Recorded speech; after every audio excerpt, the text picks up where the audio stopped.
ಇವತ್ತು ಏಕಕಾಲದಲ್ಲಿ ಎರಡು ಕಾರ್ಯಕ್ರಮಗಳನ್ನು ಹಮ್ಮಿಕೊಂಡಿರ್ತಕ್ಕಂಥದ್ದು. ಒಂದು ಜನರೊಂದಿಗೆ ಜನತಾದಳ ಮತ್ತು ಪಕ್ಷಕ್ಕೆ 25 ವರ್ಷಗಳ ಪೂರೈಸಿರ್ತಕ್ಕಂಥ ಹಿನ್ನೆಲೆಯಲ್ಲಿ ರಜತ ಮಹೋತ್ಸವ ಕಾರ್ಯಕ್ರಮ.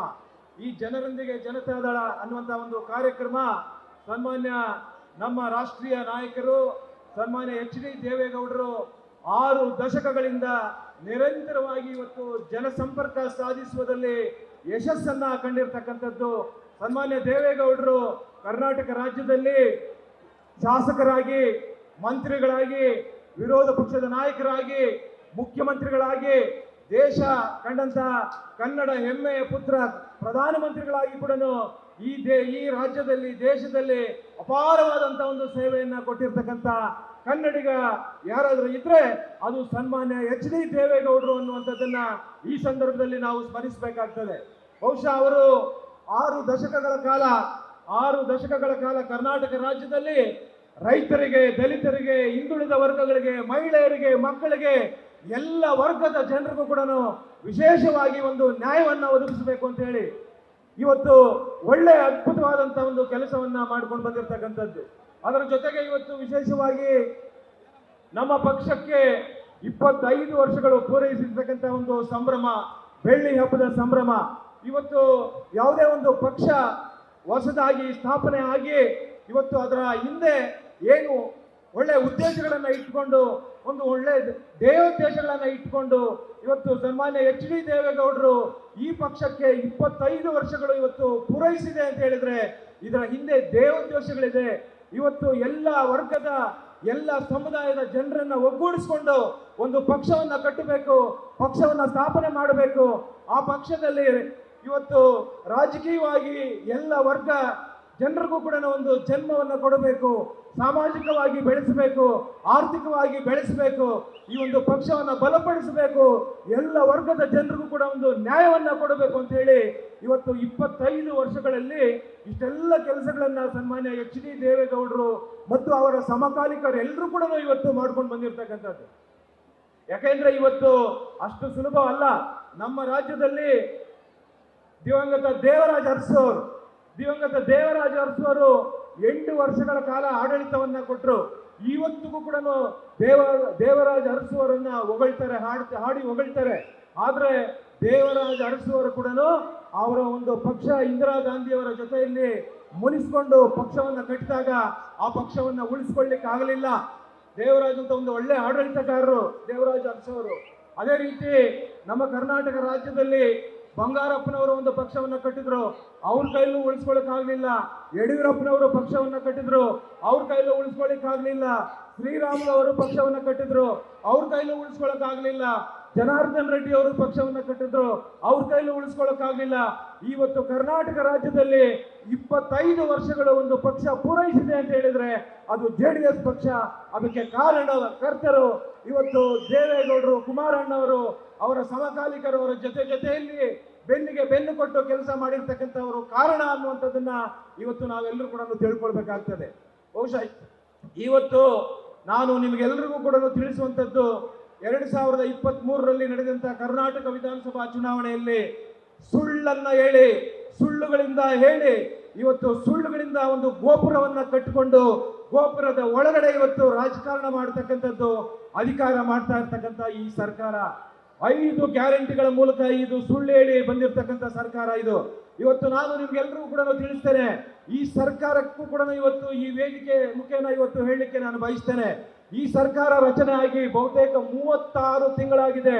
36 ತಿಂಗಳಲ್ಲಿ ನಿಮಗೆ ಒಂದು ಮೊದಲನೇ ಗ್ಯಾರಂಟಿ 2,000 ರೂಪಾಯಿ ಕೊಡ್ತೀವಿ ಅಂತ ಹೇಳಿದ್ರು.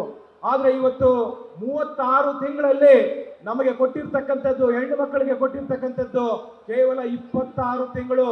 10 ತಿಂಗಳ ದುಡ್ಡು ಇವತ್ತು ವಂಚನೆ ಮಾಡಿದ್ದಾರೆ, ಮೋಸ ಮಾಡಿದ್ದಾರೆ. ನಾನು ಇವತ್ತು ವೇದಿಕೆ ಮುಖೇನ ತಮ್ಮೆಲ್ಲರ ಸಮಕ್ಷಮದಲ್ಲಿ ಇವತ್ತು ಕರ್ನಾಟಕ ಸರ್ಕಾರಕ್ಕೆ ಹೇಳ್ತೇನೆ, ನಿಮಗೇನಾದ್ರೂ ಮಾನ ಮರ್ಯಾದೆ ಇದ್ರೆ ಆ ಹೆಣ್ಣು ಮಕ್ಕಳಿಗೆ ಇವತ್ತು 10 ತಿಂಗಳು ಬಾಕಿ ಇರ್ತಕ್ಕಂಥ ಒಂದೊಂದು ಹೆಣ್ಣು ಮಗಳಿಗೆ ಇವತ್ತು 20,000 ರೂಪಾಯಿ ಇವತ್ತು ನೀವು ಬಾಕಿ ಇಟ್ಕೊಂಡಿದ್ದೀರಾ. ಈ ಬಾಕಿ ಹಣವನ್ನ ತಕ್ಷಣ ಬಿಡುಗಡೆ ಮಾಡಬೇಕು. ಇವತ್ತು ಎಷ್ಟು ಹಣ, ಎಷ್ಟು ಹೆಣ್ಣು ಮಕ್ಕಳು ಅಂತ ಹೇಳಿದ್ರೆ ಒಬ್ರು ಇಬ್ರು ಅಲ್ಲ, 1,26,00,000 ಹೆಣ್ಣು ಮಕ್ಕಳು 1,26,00,000 ಹೆಣ್ಣು ಮಕ್ಕಳಿಗೆ ಒಬ್ಬೊಬ್ಬರಿಗೆ 20,000 ಬಾಕಿ ಇಟ್ಕೊಂಡಿದ್ದೀರಾ. ಈ ಬಾಕಿ ಹಣವನ್ನ ಬಿಡುಗಡೆ ಮಾಡಬೇಕು ಅನ್ನುವಂಥ ಈ ಸಂದರ್ಭದಲ್ಲಿ ಹೇಳಲಿಕ್ಕೆ ನಾನು ಬಯಸ್ತೇನೆ. ಇವತ್ತು ನಿಮಗೆ ಎರಡನೇ ಗ್ಯಾರಂಟಿ ವಿದ್ಯುತ್ ಶಕ್ತಿಯನ್ನು ಕೊಟ್ಟರು. ವಿದ್ಯುತ್ ಶಕ್ತಿ ಬಡವರಿಗೆಲ್ಲ ಫ್ರೀ ಅಂತ ಹೇಳಿದ್ರು. ಆದ್ರೆ 3.5 ರೂಪಾಯಿ ಒಂದು ಯೂನಿಟ್ಗೆ ಇದ್ದಂಥದ್ದನ್ನ ಇವತ್ತು 7 ರೂಪಾಯಿ 85 ಪೈಸೆ ಮಾಡಿದ್ದಾರೆ. ಇವತ್ತು ಬಡವರಿಗೆ ನಿಮ್ಮ ಹೆಸರಲ್ಲಿ ಇವತ್ತು ಕಂಪನಿಗಳಿಗೆ, ಖಾಸಗಿ ಕಂಪನಿಗಳಿಗೆ, ಬೇರೆ ಬೇರೆಯವರಿಗೆಲ್ಲ ಕೂಡ ಇವತ್ತು ಡಬಲ್ ಹಾಕಿ ಲೂಟಿ ಹೊಡಿತಾ ಇರ್ತಕ್ಕಂಥದ್ದನ್ನ, ಅಂದ್ರೆ ಗೊತ್ತು ಗುರಿ ಇಲ್ಲದೆ ಈ ಗ್ಯಾರಂಟಿಗಳನ್ನ ತಂದಿರ್ತಕ್ಕಂಥದ್ದು. ಇವತ್ತು ನಿಮಗೆ ಮೂರನೇದು ಅಕ್ಕಿ 10 ಕೆಜಿ ಅಕ್ಕಿ ಕೊಡ್ತೀವಿ ಅಂತ ಹೇಳಿದ್ರು. ಇವತ್ತು 10 ಕೆಜಿ ಕೇಂದ್ರದಿಂದ ನರೇಂದ್ರ ಮೋದಿ ಅವರು ಇವತ್ತು 2020ರಲ್ಲಿ ಕೊರೋನಾ ಬಂದಿತ್ತು. ಆ ಸಂದರ್ಭದಲ್ಲಿ ಅವರು ಬಹಳ ದೊಡ್ಡ ಮನಸ್ಸು ಮಾಡಿ ಕರ್ನಾಟಕ ರಾಜ್ಯದಲ್ಲಿ ಮುಂದಿನ 5 ವರ್ಷಗಳ ಕಾಲ ನಾನು ಮತ್ತೆ 5 ಕೆಜಿ ಕೊಡ್ತೀನಿ ಅಂತ ಹೇಳಿ, ಆದ್ರೆ ಅವರ 5 ಕೆಜಿಯನ್ನು ಸೇರಿಸಿ ನಮ್ಮದು 10 ಕೆಜಿ ಎನ್ನುವಂತ ಸುಳ್ಳು ಹೇಳಿರ್ತಕ್ಕಂಥ ಈ ಸರ್ಕಾರ. ಹಾಗಾಗಿ ಇವತ್ತು ನೀವೆಲ್ಲರೂ ಕೂಡ ಕೇಳಬೇಕು.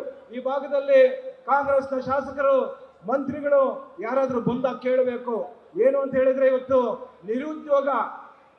ನಿರುದ್ಯೋಗಿಗಳಿಗೆ ಡಿಗ್ರಿ ಮಾಡಿರ್ತಕ್ಕಂಥವ್ರಿಗೆ 3,000, ಡಿಪ್ಲೊಮಾ ಮಾಡಿರ್ತಕ್ಕಂಥವ್ರಿಗೆ 1,500 ಎಷ್ಟು ಜನರಿಗೆ ಕೊಟ್ಟಿದ್ದಾರೆ ಮಂಡ್ಯ ಜಿಲ್ಲೆಯಲ್ಲಿ ಅನ್ನುವಂಥದ್ದನ್ನ ಪ್ರಶ್ನೆಯನ್ನ ತಾವೆಲ್ಲರೂ ಕೂಡ ಆ ಮಂತ್ರಿಗಳಿಗೆ, ಶಾಸಕರಿಗೆ ನೀವೆಲ್ಲರೂ ಕೂಡ ಕೇಳಬೇಕು. ಈ ರೀತಿ ಸುಳ್ಳುಗಳು ಬಂದಿರತಕ್ಕಂಥ ಸರ್ಕಾರ ಮತ್ತೊಂದು ಸುಳ್ಳನ್ನ ಎಷ್ಟು ನಯವಾಗಿ ಕರ್ನಾಟಕ ರಾಜ್ಯದ ಜನರನ್ನ ವಂಚಿಸಿದ್ದಾರೆ ಅಂತ ಹೇಳಿದ್ರೆ, 2023ರಲ್ಲಿ ನಡೆದಂತಹ ಚುನಾವಣೆಯಲ್ಲಿ ನಿಮಗೆಲ್ಲರಿಗೂ ಕೂಡ ಗೊತ್ತಿದೆ, ಮೇಕೆದಾಟು ಕಟ್ತೀವಿ ಅಂತ ಹೇಳಿ ಕನಕಪುರದಿಂದ ಏನು ಬೆಂಗಳೂರಿಗೆ ಪಾದಯಾತ್ರೆ ಬಂದ್ರು. ಇಲ್ಲಿ ಡಬಲ್ ಬೆನಿಫಿಟ್ ಮಾಡ್ಕೊಂಡ್ರು. ಕರ್ನಾಟಕ ರಾಜ್ಯದಲ್ಲಿ ಇವರು ಬೆನಿಫಿಟ್ ಮಾಡ್ಕೊಂಡ್ರು, ತಮಿಳುನಾಡಿನಲ್ಲಿ ಅವರು ಬೆನಿಫಿಟ್ ಮಾಡ್ಕೊಂಡ್ರು. ಕರ್ನಾಟಕ ರಾಜ್ಯದಲ್ಲಿ ಇವರು ಮೇಕೆದಾಟುವನ್ನ ಕಟ್ತೀವಿ, ಬೆಂಗಳೂರಿಗೆ ನೀರು ಕೊಡ್ತೀವಿ ಅಂತ ಹೇಳಿ ಸುಳ್ಳು ಹೇಳಿ ಇವತ್ತು ಓಟ್ ಹಾಕ್ಸ್ಕೊಂಡ್ರು. ನಮಗೆ ಪೆನ್ನು ಪೇಪರ್ ಕೊಟ್ಬಿಡಿ, ನಾವು ಕಟ್ಟೆ ಹಾಕ್ತೀವಿ ಅಂತ ಹೇಳಿದ್ರು. 3 ವರ್ಷಗಳಾಗಿದೆ, ಇವತ್ತುವರೆಗೂ ಕೂಡ ಮೇಕೆನೂ ಇಲ್ಲ, ದಾಟುನೂ ಇಲ್ಲ. ತಮಿಳುನಾಡಿನಲ್ಲಿ ಯಾವ ತರ ಮೋಸ ಮಾಡಿದ್ರು? ತಮಿಳುನಾಡಿನಲ್ಲಿ 2024ರಲ್ಲಿ ಬಂದಂತ ಚುನಾವಣೆಯಲ್ಲಿ, ತಮಿಳುನಾಡಿನಲ್ಲಿ 2024ರಲ್ಲಿ ನಡೆದಂತ ಲೋಕಸಭಾ ಚುನಾವಣೆಯಲ್ಲಿ ಅಲ್ಲಿ ತಮಿಳಿನ ನಾಯಕರು ಸ್ಟಾಲಿನ್ ಅವರು ಮತ್ತು ಅವರ ಪಕ್ಷದವರು ಎಲ್ಲರೂ ಕೂಡ ಏನ್ ಭಾಷಣ ಮಾಡಿದ್ರು?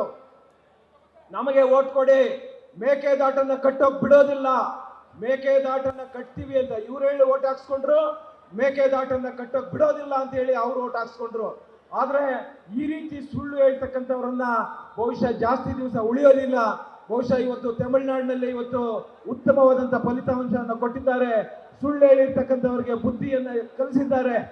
ಬಹುಶಃ ಮುಂದಿನ ದಿನಗಳಲ್ಲಿ ಕರ್ನಾಟಕ ರಾಜ್ಯದಲ್ಲಿ ಕೂಡ ನಿಮಗೂ ಕೂಡ ಪಾಠವನ್ನ ಕಲಿಸ್ತಾರೆ ಅನ್ನುವಂಥ ಮಾತನ್ನ ಈ ಸಂದರ್ಭದಲ್ಲಿ ಹೇಳಲಿಕ್ಕೆ ನಾನು ಬಯಸ್ತೇನೆ. ಹಾಗೇನೆ ಇವತ್ತು ಬರೀ ಸುಳ್ಳುಗಳು ಹೇಳ್ಕೊಂಡು 2014ರಲ್ಲಿ ಎತ್ತಿನ ಹೊಳೆ ಯೋಜನೆ, 2014ರಲ್ಲಿ ಎತ್ತಿನ ಹೊಳೆ ಯೋಜನೆ ಚಿಕ್ಕಬಳ್ಳಾಪುರದಲ್ಲಿ ಶಂಕುಸ್ಥಾಪನೆ ಮಾಡಿದ್ರು ಇವತ್ತಿನ ಮುಖ್ಯಮಂತ್ರಿಗಳು ಸಿದ್ದರಾಮಯ್ಯನವರು. ನಮಗೆ ಹೇಳಿದ್ರು ಅವತ್ತು ಆ ವೇದಿಕೆಯಲ್ಲಿ, ನಾನು ಕೂಡ ಶಾಸಕನಾಗಿದ್ದೆ, 3 ವರ್ಷದಲ್ಲಿ ನಿಮಗೆ ನೀರು ಕೊಡ್ತೀವಿ ಅಂತ ಹೇಳಿದ್ರು. ಬಹುಶಃ ಇವತ್ತು 12 ವರ್ಷ ಆಗಿದೆ, ಒಂದು ಹನಿ ನೀರು ಕೂಡ ನಮಗೆ ಬಂದಿಲ್ಲ. ಬಹುಶಃ ಇವತ್ತು ಎಷ್ಟು ಸುಳ್ಳು ಹೇಳ್ತಾ ಇದ್ದಾರೆ ಅಂತ ಹೇಳಿದ್ರೆ, ಇವತ್ತು ನಮ್ಮ ಆತಂಕ ಏನು ಅಂತ ಹೇಳಿದ್ರೆ, ಎತ್ತಿನ ಹೊಳೆ ಯೋಜನೆಯ ಪ್ರಾಜೆಕ್ಟ್ ಆವತ್ತಿದ್ದು 2014ರಲ್ಲಿ ಇದ್ದಿದ್ದು 12,500 ಕೋಟಿ. ಇವತ್ತು ಎತ್ತಿನ ಹೊಳೆ ಯೋಜನೆಯ ಒಂದು ಪ್ರಾಜೆಕ್ಟ್ ಕಾಸ್ಟ್ ಇವತ್ತು 30,000 ಕೋಟಿ. ಬಹುಶಃ ಇವತ್ತು 12,500 ಇದ್ದಿದ್ದು ಇವತ್ತು 30,000 ಕೋಟಿ ಆಗಿದೆ. ಆದ್ರೆ ಇದು ಸಿದ್ದರಾಮಯ್ಯನವ್ರ ದುಡ್ಡಲ್ಲ, ನಾವು ನೀವು ಕಟ್ಟತಕ್ಕಂಥ ತೆರಿಗೆ ಹಣ ಅನ್ನುವಂಥದ್ದನ್ನ ಇವತ್ತು ಮುಖ್ಯಮಂತ್ರಿಗಳು, ಕರ್ನಾಟಕ ಸರ್ಕಾರ ಇವತ್ತು ಯೋಚನೆ ಮಾಡಬೇಕು ಅನ್ನುವಂಥದ್ದನ್ನ. ಇವತ್ತು ಒಂದು ಆತಂಕ ಏನು ಅಂತ ಹೇಳಿದ್ರೆ, ಇವತ್ತು ನಾವು ಪ್ರತಿ ವರ್ಷ 1 ಲಕ್ಷ ಕೋಟಿಯನ್ನ ಇವತ್ತು ನಾವು ಬಡ್ಡಿಯನ್ನ ಕಟ್ತಾ ಇದ್ದೇವೆ. 1 ಲಕ್ಷ ಕೋಟಿಯನ್ನ ಇವತ್ತು ನಾವು ಬಡ್ಡಿಯನ್ನ ಕಟ್ತಾ ಇದ್ದೇವೆ. ಇವತ್ತು ನಾವು ಮಾಡಿರ್ತಕ್ಕಂಥ ಸಾಲ 9 ಲಕ್ಷ ಕೋಟಿ ಇವತ್ತು ಕರ್ನಾಟಕ ಸರ್ಕಾರದ ಮೇಲಿದೆ. ಇವತ್ತು ನಮ್ಮೆಲ್ಲರ ಮೇಲೆ ಕೂಡ 1.5 ಲಕ್ಷ ಸಾಲ ಇದೆ. 1.5 ಲಕ್ಷ ಸಾಲ ಇದೆ. ಇದೇ ಸಿದ್ದರಾಮಯ್ಯನವರು ಬಂದ ಮೇಲೆ ಇವತ್ತು 6 ಲಕ್ಷ ಕೋಟಿ ಇವತ್ತು ಸಾಲ ಮಾಡಿದ್ದಾರೆ. ಬಹುಶಃ ಪ್ರತಿ ವರ್ಷ 1,15,000 1,20,000 ಕೋಟಿ ಇವತ್ತು ಸಾಲ ಮಾಡುವಂತ ಪರಿಸ್ಥಿತಿ ಇದೆ. ದಯಮಾಡಿ ಹೀಗೆ ಮುಂದುವರೆದ್ರೆ ಕರ್ನಾಟಕ ರಾಜ್ಯವನ್ನ ಅಡಮಾನ ಇಡುವಂತ ದಿನಗಳು ದೂರ ಇಲ್ಲ. ಹಾಗಾಗಿ ಕರ್ನಾಟಕ ರಾಜ್ಯದ ಜನ ನಾವೆಲ್ಲರೂ ಎಚ್ಚೆತ್ತುಕೊಳ್ಬೇಕು. ಮುಂದೆ ಬರ್ತಕ್ಕಂಥ 2028ರ ವಿಧಾನಸಭಾ ಚುನಾವಣೆಯಲ್ಲಿ ನಾವೆಲ್ಲರೂ ಕೂಡ JDS ಪಕ್ಷಕ್ಕೆ ಆಶೀರ್ವಾದ ಮಾಡಬೇಕು. ದೇವೇಗೌಡರ ಕಾಲದಿಂದ ಒಳ್ಳೆ ಕೆಲಸಗಳನ್ನ ಮಾಡ್ಕೊಂಡು ಬಂದಿದ್ದಾರೆ. ಕುಮಾರಣ್ಣವರು ಕೂಡ ಒಳ್ಳೆ ಕೆಲಸವನ್ನು ಮಾಡ್ಕೊಂಡು ಬಂದಿದ್ದಾರೆ. ರೈತರ ಸಾಲ ಮನ್ನಾ ಮಾಡಿದ್ದಾರೆ. ಅವರು ಅಧಿಕಾರದಲ್ಲಿದ್ದಾಗ ಲಾಟ್ರಿ ನಿಷೇಧ ಮಾಡಿದ್ದಾರೆ, ಸಾರಾಯಿ ನಿಷೇಧ ಮಾಡಿದ್ದಾರೆ, ಹೈಸ್ಕೂಲ್ಗಳನ್ನ ಕೊಟ್ಟಿದ್ದಾರೆ, ಶಾಲಾ ಕಾಲೇಜುಗಳನ್ನ ಕೊಟ್ಟಿದ್ದಾರೆ. ಅವರು ಮಾಡಿರ್ತಕ್ಕಂಥ ಕೆಲಸ ಗ್ರಾಮೀಣ ಭಾಗದಲ್ಲಿ ಇವತ್ತು ಕೂಡ ಜನ ನೆನೆಸ್ಕೊಳ್ತಾರೆ.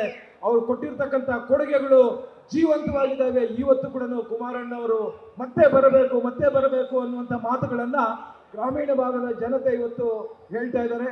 ಅದೇ ರೀತಿ ಇವತ್ತು ನಿಖಿಲ್ ಕುಮಾರಸ್ವಾಮಿ ಅವರು ಕೂಡ ಏನಿವತ್ತು ಕರ್ನಾಟಕ ರಾಜ್ಯದಲ್ಲಿ ಇವತ್ತು ಅವರ ಜನರೊಂದಿಗೆ ಜನತಾದಳ ಕಾರ್ಯಕ್ರಮಗಳಿರ್ಬೋದು, 25ನೇ ವರ್ಷದ ಒಂದು ರಜತ ಮಹೋತ್ಸವ ಕಾರ್ಯಕ್ರಮಗಳಿರ್ಬೋದು, ಮತ್ತು ಅವರ ಬಹಳ ವಿಶೇಷವಾಗಿ ಹೆಚ್ಚು ಕಾಳಜಿ ವಹಿಸಿರ್ತಕ್ಕಂಥ ಒಂದು ಮೆಂಬರ್ಶಿಪ್ ಅನ್ನ ಮಾಡಬೇಕು, ಡಿಜಿಟಲ್ ಮೆಂಬರ್ಶಿಪ್ ಅನ್ನ ಮಾಡಬೇಕು ಅನ್ನುವಂಥ ಒಂದು ಕಾಳಜಿಯನ್ನು ವಹಿಸಿಕೊಂಡು ಇವತ್ತು ಇಡೀ ಕರ್ನಾಟಕ ರಾಜ್ಯದಲ್ಲಿ ಇವತ್ತು ಏನು ಮಾಡ್ತಾ ಇದ್ದಾರೆ.